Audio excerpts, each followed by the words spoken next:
The bottle of allergy pills on your kitchen counter cost you $43 last month. The blood pressure prescription beside it, another $62. The little orange tube of cortisone cream your dermatologist swears by, $18 more. And somewhere in Lancaster County, a 8-year-old Amish woman named Mary Stoltzfus is walking out to her kitchen garden right now. She's snipping 3 plants with a pair of pruning shears her grandfather forged and treating all 3 conditions before breakfast. She has never paid a copay in her life. She has never filled a prescription. And the Johns Hopkins researchers who have studied her community for over 40 years have documented something that should be on the front page of every newspaper in America. The Amish of Lancaster County have dramatically lower rates of childhood asthma, seasonal allergies, and several autoimmune conditions than the surrounding population. Not slightly lower, dramatically lower, and a significant portion of that gap traces back to the garden. Mary is standing in this morning. I have spent the last 6 years driving up to Lancaster County from my home in Maryland.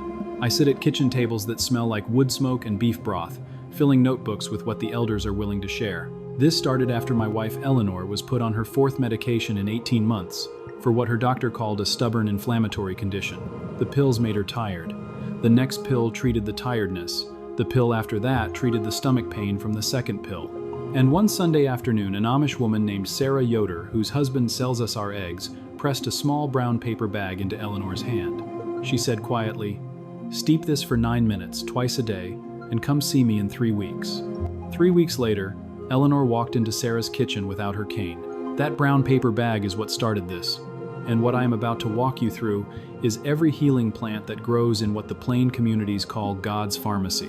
The kitchen garden that has kept Lancaster families well for nearly 3 centuries, since the first Swiss Mennonite families arrived in 1737. Stay with me to the end, because the final plant Sarah showed me last October is something no wellness channel in America has ever named. And it sits on the shelf of every grocery store in this country for under $2. The first thing you notice walking into an Amish medicinal garden is that it does not look medicinal. There is no sign. There are no labels. The plants grow in untidy clusters between the tomatoes and the pole beans, because the women who tend them learned the placement from their mothers, who learned it from theirs, going back to the apothecary gardens of the Palatinate before the migration. Mary's garden has 31 species in it. She knows everyone by touch in the dark. But here is what the modern wellness industry will never tell you. These plants are not exotic. They are not imported from the Amazon. They are not sold in capsules at $60 a bottle. They are weeds. They are kitchen herbs. They are flowers your grandmother grew along the fence line and called by names your mother forgot. Take plantain, not the banana. The broadleaf weed growing in your lawn right now, the one your lawn service sprays to kill every spring. The Amish call it the carpenter's plant, because every Amish carpenter carries a bruised leaf in his pocket, a bee sting, a splinter, a cut from a chisel, and the leaf goes directly onto the wound. Researchers studying traditional Plain community remedies have confirmed what the carpenters always knew. Plantain contains compounds that draw inflammation out of tissue and accelerate the closing of small wounds. Sarah keeps a jar of plantain salve on her windowsill, and in 20 years, her 7 grandchildren have never seen the inside of an emergency room for a minor injury. Therefore, the question becomes, why was this erased?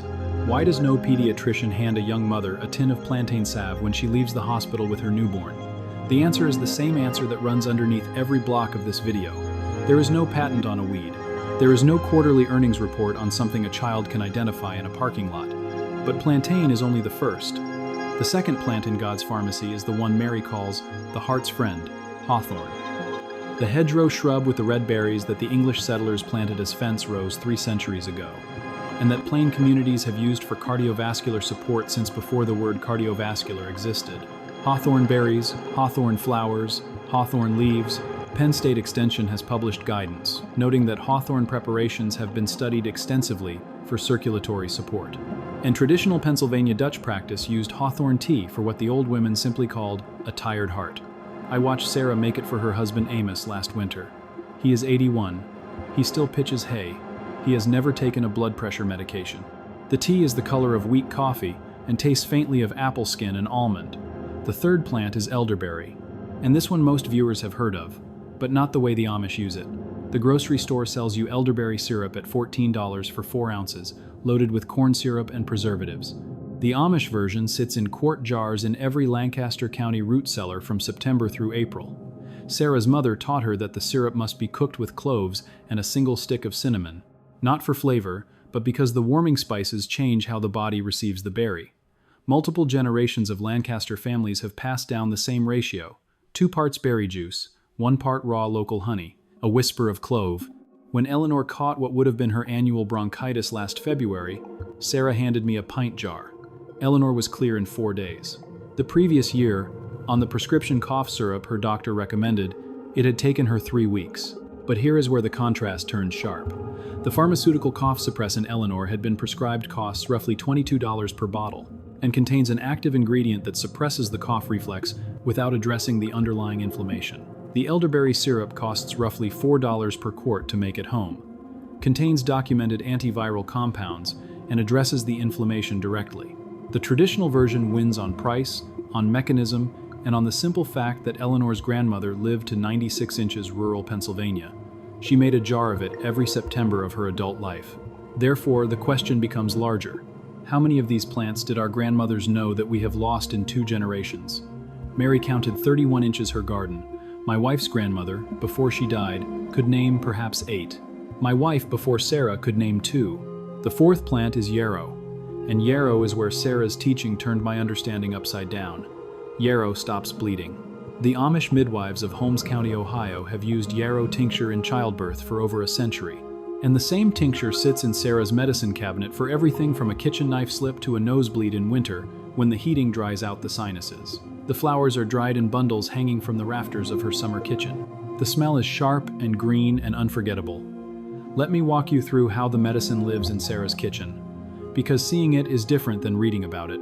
The summer kitchen has a low ceiling with hooks running across every beam. From those hooks hang bundles of yarrow, mullein, peppermint, lemon balm, chamomile, and red clover, tied with kitchen twine and gathered in late June when the morning dew has just lifted. The bundles dry for roughly 3 weeks. Once the leaves crumble between her fingers, the bundles come down and the leaves go into quart mason jars, stored in the dim corner of her pantry. Each jar carries a small slip of paper in her daughter's handwriting with the plant name and the harvest month. Nothing is labeled in Latin. Nothing is measured precisely. A pinch goes into the teapot, hot water follows, the lid sits on top for 9 minutes, and the tea pours out the color of late afternoon sunlight. For wounds, the yarrow leaves them to get steeped in apple cider vinegar for 6 weeks in a glass jar on the windowsill. The vinegar turns golden brown. A clean cloth dipped into the liquid presses against a cut, and the bleeding stops within minutes. I watched Sarah do this with her grandson Jacob in October when he sliced his thumb on a pumpkin. There was no panic.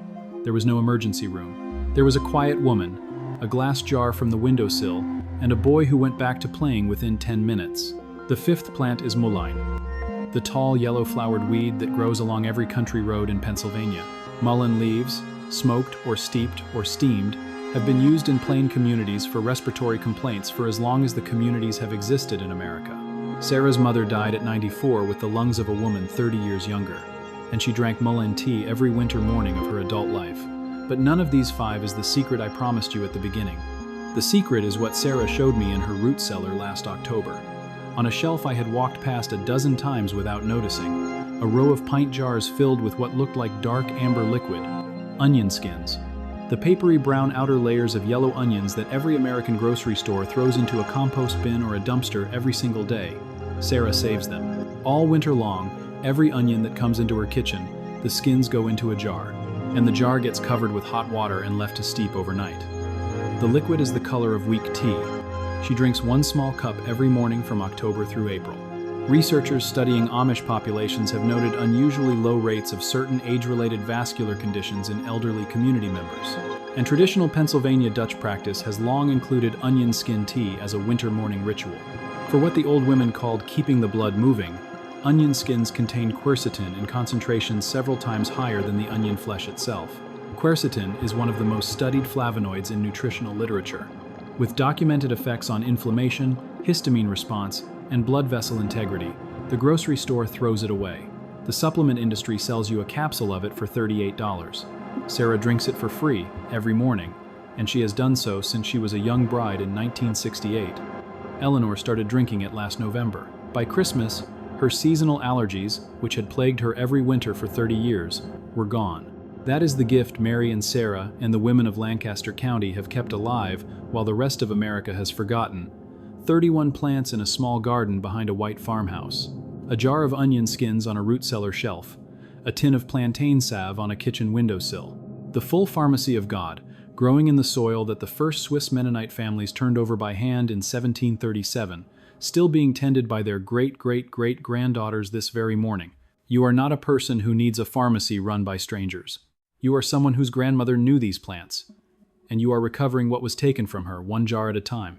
Tell me in the comments which of these 5 plants your own grandmother used, and which state she grew up in. I read every comment. And subscribe to walk this road with the rest of us. Because next week, I am driving back to Holmes County, Ohio, to sit with an Amish midwife who has delivered 412 babies without a single hospital transfer.